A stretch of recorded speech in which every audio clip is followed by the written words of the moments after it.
What's up, YouTube? About to do a review on What Men Want. So yeah, this was a very it was a funny movie. I really thought it was funny. Some people aren't gonna like it. Some people are gonna think it's not good, but I had some laughs with it. I looked at it for what it was. It was just a funny movie. More in particular for women, but a man could go to this movie and enjoy it with his girlfriend and things like that. Like if you have friend girls or a girlfriend and y'all like to go to the movies, you won't feel out of place in this movie. Even though in this movie they kind of make men look stupid. Like we're always thinking dumb things and just stupid stuff, but it's all in fun. And you know, I have a sense of humor, so I can take things like that and not get offended by movies like this. So the movie starts off with Taraji Henson. She's a sports agent at the sports agency. And so she's having to deal with all the men in the company. You know, she's kind of like the lone female in the company. She's like the only black woman in the company. So she's having to deal with all the men, all the testosterone in the office, and people not believing in her because she's a woman and things like that. And so she ends up going out with her homegirls for the weekend. And so they go out and party. She meets this guy. She has a one-night stand with him. And she gets up the next morning and leaves because she's one of those career type women where she don't really have time for a relationship. She kind of just meet men and, you know, have sex with them. And she pretty much don't have time for a relationship. So she meet men, have sex with them, and then she just go about her business. So that's pretty much the gist of her character. And most men, single men, if you live in a big city, you met women like this. That's all about their career. You know, they'll go out with you, they'll have sex with you, and then bam, she gone. She off she off doing whatever, traveling, doing whatever. I live in the DC area, so it's a lot of those types up here, a lot of women like that in my area. So this movie was real when it came to that. So before the party, she ends up going to this fortune teller who's played by Erykah Badu. And y'all, this scene this scene to me was the funniest part of the movie. Erykah Badu was hilarious in this movie. Like, so she plays this fortune teller and she's trying to, you know, pulling out the cards, slamming the cards down, trying to, you know, read her fortune. And she's slamming the cards down and she's going, and she just kept slamming the cards down, going, like you know how black people, when we playing spades or something, when you hit somebody, you hitting them and you making that noise. That's what she was doing. And then she threw down a skip from Uno, and I thought that was hilarious. I bust out laughing when I seen that part. So she ends up giving this girl this tea. She ends up giving Taraji Henson this tea, so she could feel better. And so Taraji drinks the tea, and then that's when she goes to the club. And so she's wilding in the club. She, you know, she's feeling good because she's had that tea. And she ends up getting knocked out. So she wakes up in the hospital the next day, and she can hear men's thoughts.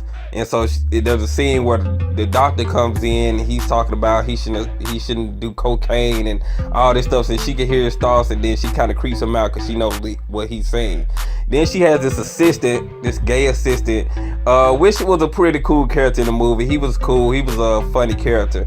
And so she hears his thoughts in the car, and it's just this big scene where her finding out that she has these pretty much powers now, that she can hear men's thoughts. So then it goes through this montage of pretty much her being able to hear men's thoughts and what they're thinking, just kind of stupid stuff that men think. Like one man is talking about he has some female panties on and they feel so good, and you know, I didn't know they would feel like this, and just things like that. You got men on the down low that she didn't know was on the down low talking about doing this to another man and all this kind of stuff. So it's just a whole bunch of scenes of you inside men's heads hearing what they're thinking, and a lot of the stuff is just kind of stupid and dumb, but you know, it's kind of in good humor. So it's this father played by Tracy Morgan. He has a son that plays basketball, and so all the sports agents are kind of trying to, you know, get him to sign on with their sports agency. And so they have this private poker game that Taraji Henson crashes. And so she end up letting him win. But during this poker game, you all in the men's heads hearing their thoughts. And Shaq's there, Mark Cuban's there. Mark Cuban, every time they cut to him and what he's thinking, he's talking about, yeah, I got so much money, I'm rich, and blah, blah. And the acting on his part is bad, but it was just kind of like funny scenes between these people that we know in basketball. Grant Hill was there too. And so it was just kind of a bunch of funny scenes with them at the poker game. So Tracy Morgan's character is pretty much a LeVar Ball ripoff. So he has a son that's in high school playing basketball that they're trying to get signed on with their sports agency. And it's pretty much like LaMelo Ball. So if any of y'all follow basketball, y'all know LaMelo Ball, he's going to be like a top draft pick. And LeVar Ball, he has 3 sons, and you know he's all on TV bragging on his sons, and a lot of people don't like LeVar Ball because of the things he say. I actually love him. I actually think he's entertaining. He has this big baller brand where he sells water, clothes, everything. Like he's a businessman. He's a car salesman, but I think he's hilarious, and he really rides for his sons.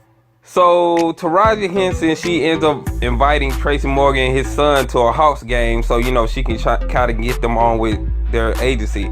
And he doesn't like women that's not married, so she actually sees the guy that she had the one night stand with in his son. His wife died, so he's a single father. And so when she seen him, she acted like that was her husband and her son. And so she invited them to the game as well, but she didn't tell them what she was doing.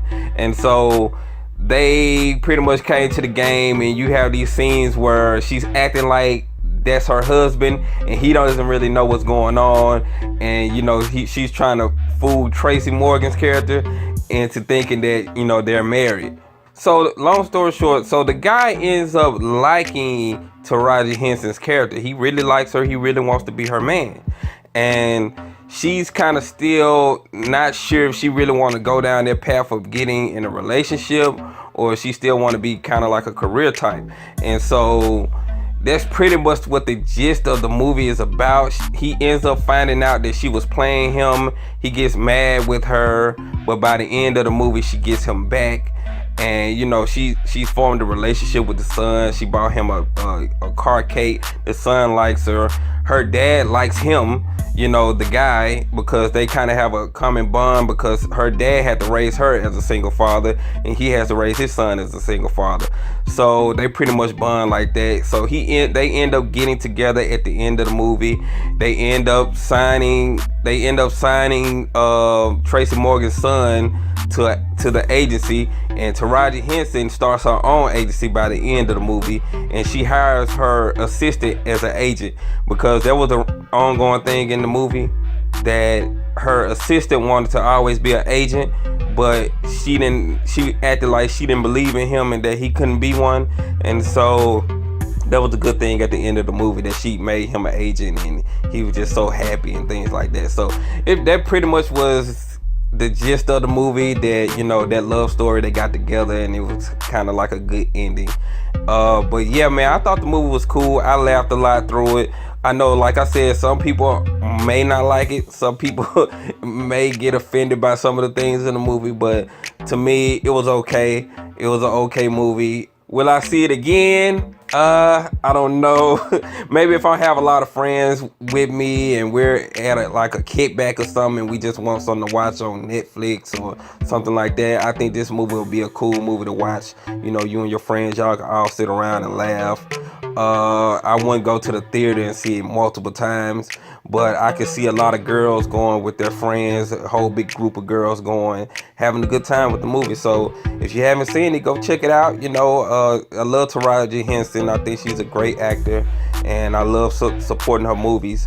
I'm definitely gonna go see that movie where she plays a woman that's trying to get the school segregated. I can't remember the name of the movie, but I'm definitely gonna go see that, because I love her as an actress, and I love watching her movies. And she looks damn good too. Like, y'all look, she's getting older, but she's still fine. Taraji's still fine. But anyway, I like the movie. If I was to rate it out of 5, I would give it a 3.2 out of 5. I had a lot of fun with it.